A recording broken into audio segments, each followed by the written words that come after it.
Previously on Zach Hazard. Well, that's about it for this video. Join me next time when I discuss the dumbass process I had to go through to clone my M17 pistol. And now, the conclusion. Okay, so let's talk about the M17. This is the Sig Sauer M17. It's a 9mm semi-automatic pistol in current use by the entire US military as well as... No, shut up. Nobody cares. Get rid of this. It's trash. Talk about this. Where did I get this? Don't worry about that, just talk about it.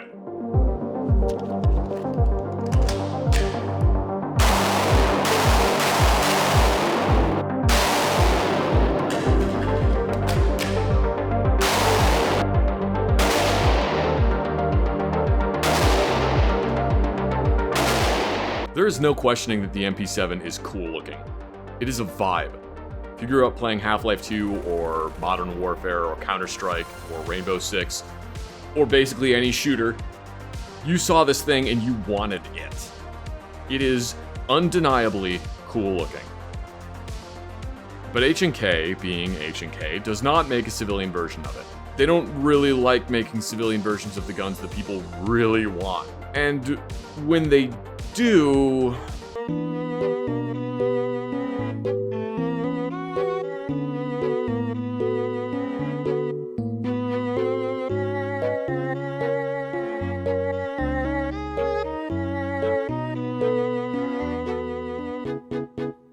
To be fair, I feel like this is less HK's fault and more the fault of US importation restrictions. Unless something has a sporting purpose, it generally can't be imported into the US. Thank you, once again, 1968 Gun Control Act. This is why the SPAS 12 has the name it does, and why the SL8 and USC look the way they do. It's entirely possible HK is unwilling to build a brand new, civilian-only version of the MP7 for what is really a very niche market. Setting up tooling is one thing, but building entirely new injection molding equipment is another. So if you wanted an MP7, there was basically nothing you could do about it.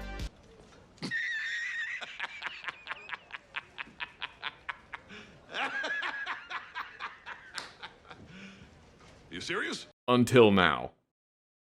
This is the Tommybuilt Tactical T7. It is, obviously, a clone of the H&K MP7. I feel like the T7 has been talked about and has been in the works for years at this point. Tommybuilt Tactical, the manufacturer, has been working on the T7 project for quite some time, and these are finally getting out there into people's hands. And now I get to take a look at one. So, full disclosure, I'm not affiliated with H&K or Tommybuilt Tactical. I'm not being paid to make this video. They don't even know I'm doing it. This T7 is not owned by me, it's owned by a friend of the channel, and he graciously let me put some rounds through it and do a video on it. Thank you again for letting me do this. For the sake of this video, I'll be referring to the whole family as the MP7, and if I call it the T7, I'm talking about this one specifically. What is the T7? Like I said, it is a clone of the MP7 PDW that was designed by H&K. Tommybuilt Tactical has been making clones of H&K guns for a while. They've made clones of the UMP, the G36, and even clones of the XM8. I've gotten to play around with the T36 before, which is a clone of the G36, and the ones I handled felt pretty solid and they all ran pretty well. So why don't we go over this T7? Like the MP7, the T7 is a gas piston operated rotating bolt 4.6 by 30mm PDW type firearm. This is the SBR version, which comes with a stock and the folding front grip, being based off of the MP7A1. H&K also makes an MP7A2 version, which comes in FDE and has a Picatinny tri-rail instead of the folding front grip. Personal opinion, I feel like the folding front grip is so, Half-Life 2 pilled? I think people would have been upset if it wasn't the folding grip version, that's all I'm saying. The rails are probably more useful, but the folding grip is definitely a vibe. Controls are pretty simple. Selector lever is right where your thumb wants to go. The bolt release is in front of the trigger finger. Magazine release is typical HK, so it's a big paddle that you hit with your index finger. Or your thumb if you've got abnormally long thumbs. The charging handle is non-reciprocating, ambidextrous, and on the back, which is where you would expect it to be if you're used to an AR or MP9. This lever is for retracting and collapsing the stock. This specific T7 has an OEM HK MP7 stock on it, which has multiple positions. But if you get the T7 as an SBR, it's only going to come with the one position stock. Well, two position because it's open and closed. The front grip is lowered by pulling back on this lever and then lowering it down. And there is a little hand stop in front of the foregrip. The actual MP7 has multiple sling points on the left and right hand side of the weapon, which the T7 does not have. This T7 also has actual HK MP7 flip-up front and rear sights. Those do not normally come with the gun, you have to pay extra for those. One of the things I think is really cool about these sights is they have pistol-style iron sight notches built into them. So you have a sighting system for even when they're down. Because this weapon is meant to be a PDW, it can be holstered. So if you needed to use it quickly, you would draw the pistol out of the holster, and then use the pistol-style iron sights until you can deploy the stock and flip the sights up so you have a better sight system. I love that. I think it's an incredibly niche use, but it's incorporated into all of the iron sights, which is really cool. The MP7 has a segmented trigger, kind of like a Glock or a lot of striker-fired handguns. And the T7 does not have that. Disassembly is pretty simple. Make sure that the weapon is clear. Make sure that the bolt is all the way forward, and then remove these two pins from the back of the weapon. You can even place the two pins in these two convenient holes in the stock, which is actually what those are designed for. The fixed stock on the MP5 actually has those holes on it too. They're so the takedown pins don't roll away while you're cleaning the gun, because these little guys got a mind of their own and they'll just disappear on you. Pull the stock and the guts out the back of the gun. Continue disassembly by pushing the bolt backwards until it comes off of the charging handle.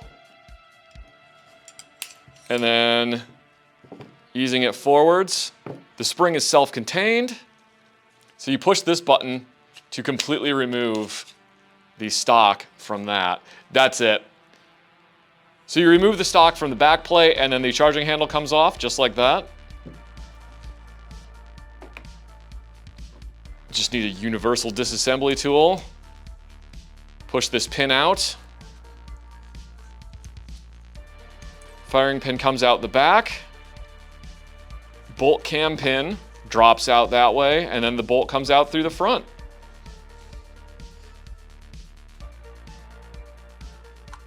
Interestingly, on the T7, when I disassemble it, the hammer actually trips. You can see this is part of the sear right here.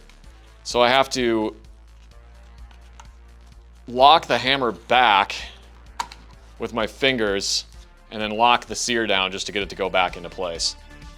I'm not gonna try to remove the gas piston from the front of the gun just because that might be a bit too much. This isn't mine and I'm not willing to, futz around with that. One of the things that I love about the MP7 is that it is a rotating bolt gas piston operated weapon. It's basically a miniaturized G36, which is just so cool to me. For as weird looking as the P90 is, that's mostly because of its magazine. At its core, the P90 is just a simple blowback operated submachine gun. There really isn't anything weird going on inside of it.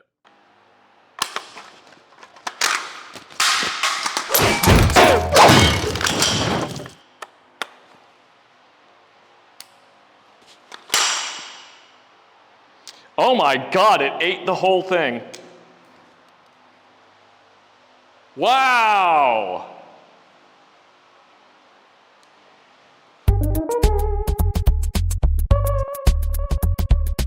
There really isn't anything weird going on inside of it. It ate the cartridge. It ripped the bullet right out of the tip. Look at that. It just ate it.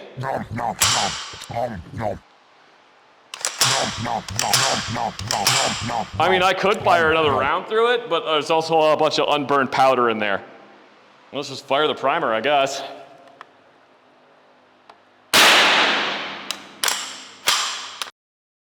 Magazines for the MP7 come in a variety of sizes, from flush fit 20-round magazines up to 40-round magazines.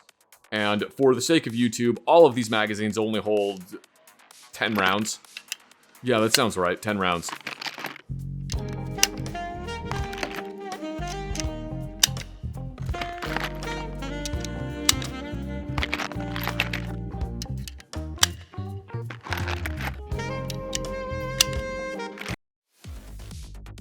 Also, I think the 4.6 by 30 millimeter cartridge is kind of goofy looking.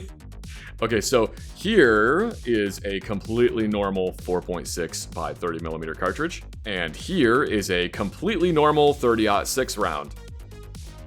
Okay, I'm just kidding. That's 50 BMG. I was doing a silly. Here is the 4.6 cartridge compared to the 5.7 and a 9 millimeter.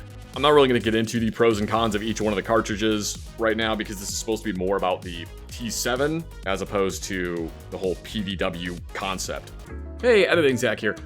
There was going to be a video on reassembly, but my camera died. So, quick summary, reassembly is pretty much the same thing as disassembly, but backwards. And you have to move the hammer into place with your hands. Now this thing is pricey. Like, over $3,000 pricey. And that's just the base version. Fully configured and ordered as an SBR with a Pelican case, you're looking at over $4,000, which is a lot. For a gun that people have wanted for 23 years, and for that amount of money, you would hope that it would function well.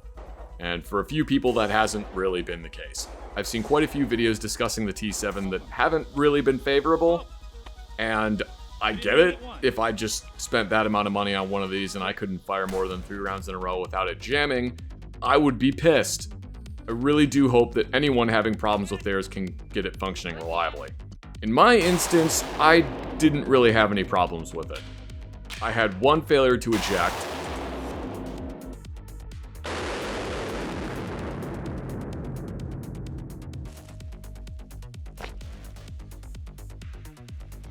Got a failure to eject.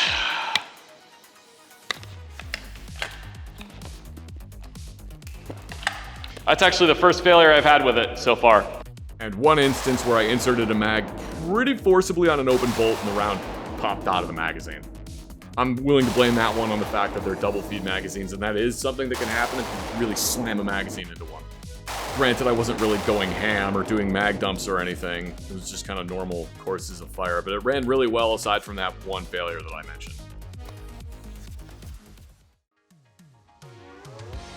Well, we're at the part of the video where I have to decide whether or not I think the T7 is worth it. It is really cool. I mean, it does what it says on the tin. It's a civilian MP7.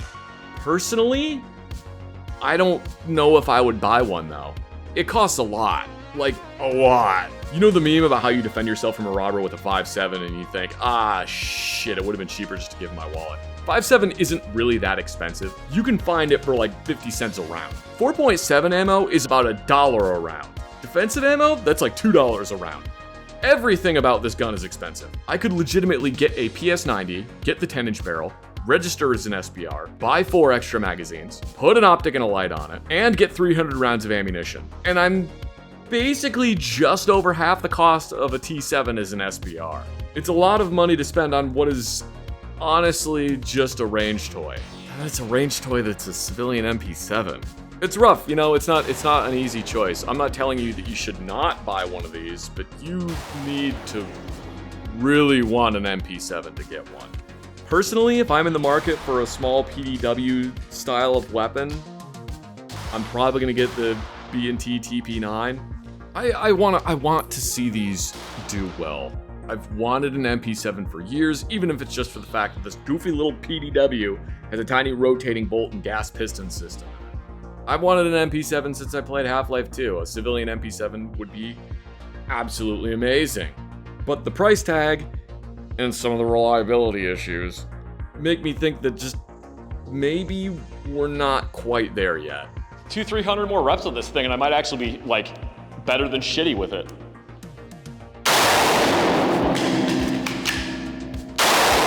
That felt good.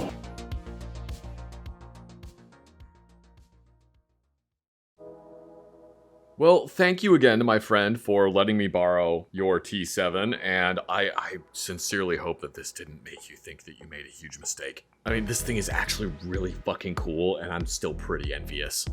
And thank you all very much for watching the video. I really do hope you enjoyed it. Like the video if you did, leave a comment, that always helps. Exciting news, I have memberships for this channel now. Haha, yes! Yes indeed, just $5 a month gets you secret members only posts, fun emotes that you can use in the comments, and this goofy little milk crate by your name. Look at that silly guy. How could you look at this milk crate and say no? And you'll get super secret members only videos. I'll tell you guys what. You have been so good, I will show you a part of what you can look forward to if you become a YouTube member. As a treat. I'll air that in just a second, but thank you again for watching, and I will see you guys next time.